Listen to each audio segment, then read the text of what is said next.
The Tibetan Book of the Dead, Journey Beyond Life. What lies beyond our final heartbeat? Does consciousness dissolve into nothingness, or does it journey through realms beyond human understanding? Welcome, seeker of wisdom, to the greatest of all mysteries. Today, we explore one of humanity's most profound spiritual texts, the Bardo Thodol, known in Western circles as the Tibetan Book of the Dead. Imagine possessing a guidebook that walks alongside you through the deepest and most mysterious transition we all face. This is precisely what the Bardo Thodol offers, not merely instructions for dying, but a comprehensive map for navigating the journey after physical death. Prepare yourself, for together we'll unlock these ancient teachings and perhaps glimpse a deeper understanding of what it truly means to exist. The Bardo Thodol emerged from the wisdom of Padmasambhava,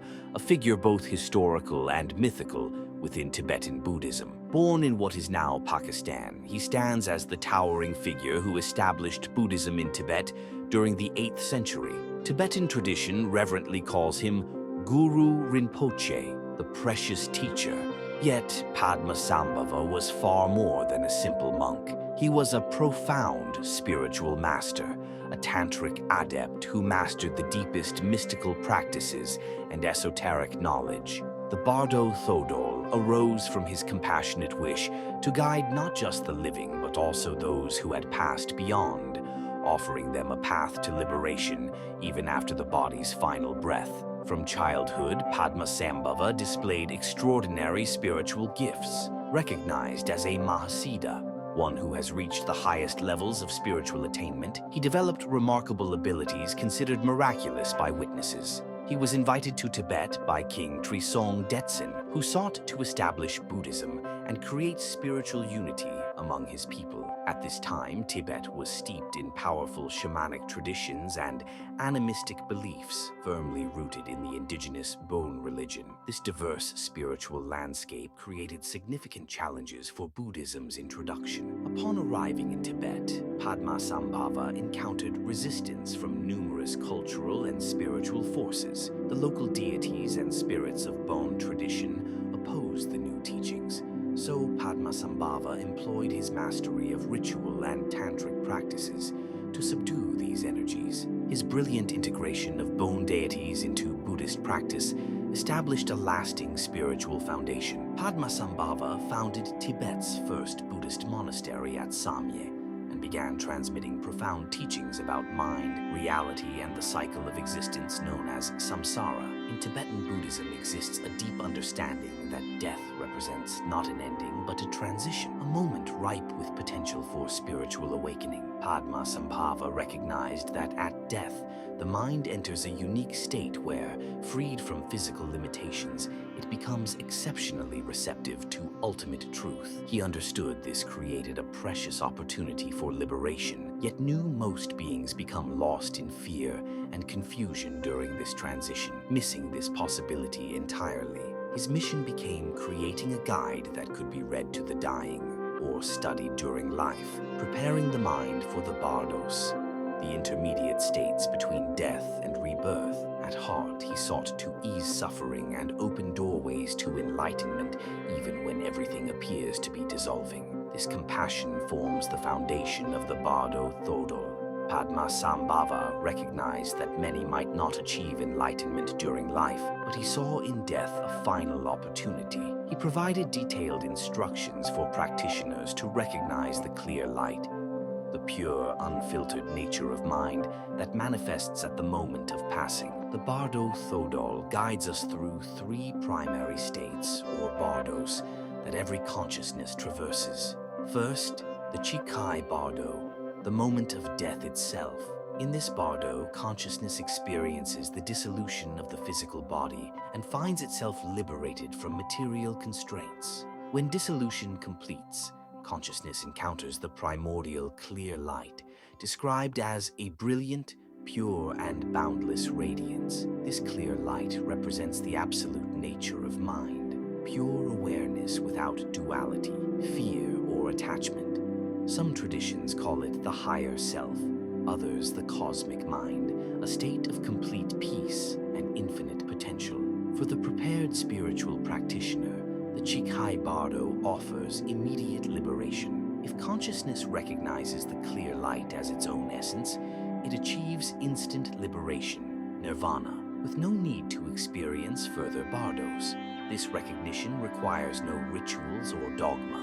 It's a direct, unmediated experience of truth, where mind recognizes its own nature without distortion. In this moment, all conditioning, karma, and limited identity dissolve completely. However, for the unprepared, the intensity of the clear light can be overwhelming. Instead of recognizing this light as its true nature, consciousness may perceive it as threatening due to deeply ingrained fear or attachment to the familiar. When this happens, the opportunity for immediate liberation is lost, and consciousness enters the next bardo phases, experiencing increasingly distorted visions according to its karmic tendencies. Second, the Chonyid Bardo, the bardo of visions. As Carl Jung once observed, gods and demons are projections of the unconscious, powerful and inescapable until recognized as aspects of ourselves. In the Chonyid Bardo, consciousness exists without physical form in a dimension where tangible boundaries dissolve. Here, it experiences projections of its own mind, manifestations that appear as both divine, angelic forms and disturbing, frightening visions. This bardo reveals mind's essence, where everything repressed, desired, or feared emerges with intensified clarity. These visions directly reflect the emotional and karmic patterns accumulated over lifetimes, manifesting in two distinct phases: peaceful visions and wrathful visions. During the peaceful vision phase, consciousness initially encounters benevolent deities, representing enlightened aspects of awareness. These may appear as Buddhas, bodhisattvas, or luminous beings emanating the positive qualities cultivated during life. The peaceful visions radiate serenity and offer profound peace. Yet for the unprepared mind, even these peaceful visions may be overwhelming or incomprehensible, causing consciousness to retreat in doubt or disbelief. In the wrathful vision phase, if consciousness fails to recognize the essential nature of the peaceful visions, it progressively faces more intense manifestations, the wrathful deities. These appear as monstrous, terrifying figures embodying anger, fear, and repressed desires. Crucially, these wrathful deities are not external or malevolent beings, but expressions of mind itself, reflecting the passions and attachments still binding consciousness to suffering's cycle. The Chonyid Bardo represents a state where mind, free from physical limitations, exists in pure psychic manifestation, where everything appears with heightened intensity. The visions resemble dreams, but possess a striking clarity and vividness beyond ordinary dreaming. This occurs because consciousness, liberated from the body, experiences its internal energies without filtration. Everything previously repressed now emerges with almost tangible force. These visions offer opportunities for realization, as each represents an aspect of self requiring integration or transcendence. Those maintaining awareness during this bardo can perceive that all visions, whether peaceful or wrathful, are merely mind's creations. Recognizing this truth allows consciousness to dissolve fear and attain liberation. At this stage, the bardo thodol directs consciousness toward the clear light, mind's primordial essence described as vast, pure radiance. Recognizing the clear light remains the key to complete liberation, as it represents the innate nature of all beings. The sun behind passing clouds, the unchanging light beneath all mental projections.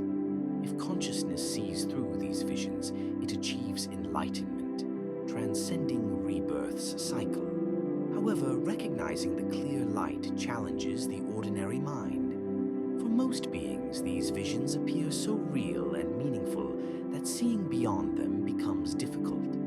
For this reason, the Bardo Thodol recommends spiritual practitioners train during life to detach from illusions and investigate mind's nature.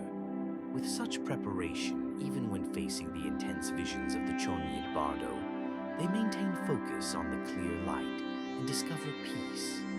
Fear and attachment create the greatest barriers to liberation. The vision's intensity can trigger profound fear, especially the wrathful deities representing untamed aspects of psyche. This fear creates separation, preventing consciousness from recognizing these visions as aspects of itself. Consciousness may try to escape these visions or, through attachment, fixate on the pleasant ones, particularly the peaceful deities. Either response keeps it bound to samsara's cycle. To transcend this cycle, consciousness must recognize all visions as empty of inherent reality. In Tibetan Buddhism, this concept is known as shunyata, or emptiness. The mind that remembers emptiness during the Chonyid Bardo can witness all visions while remaining unattached, understanding them as temporary expressions of its own nature.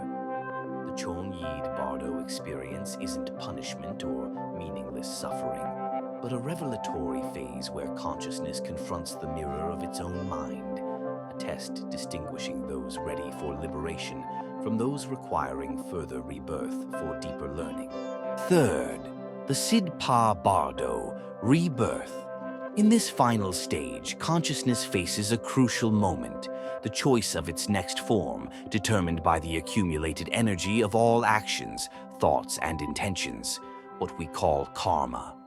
It's as if the entire previous journey culminates in this point, where what we carry within determines our next destination. Entering this bardo, consciousness has already experienced dissolution in the Chikai bardo and confronted its projections in the Chonyid bardo. Now it finds itself in a state of greater psychic density, where the yearning for rebirth intensifies, driven by fears and attachments not yet overcome. This desire, Tibetan Buddhism teaches, compels consciousness to seek a new body, a new form of existence. In the Sidpa Bardo, consciousness is influenced by karmic tendencies, which function as subtle imprints left by past actions. These imprints act as magnetic forces, drawing consciousness towards circumstances mirroring its inner condition. If, for example, consciousness carries significant fear, that fear might guide it toward a rebirth where it will confront those same emotions.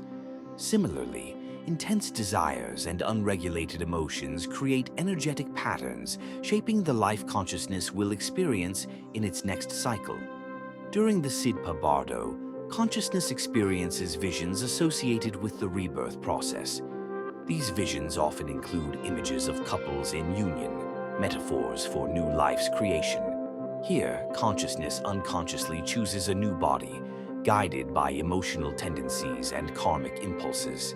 The Bardo Thodol suggests that upon witnessing these images, consciousness should maintain detachment and clarity. Only then can it avoid being blindly drawn into an undesirable rebirth. For those sustaining calmness and detachment, the Sidpa Bardo offers one final liberation opportunity. The possibility remains of not being reborn, of choosing freedom instead.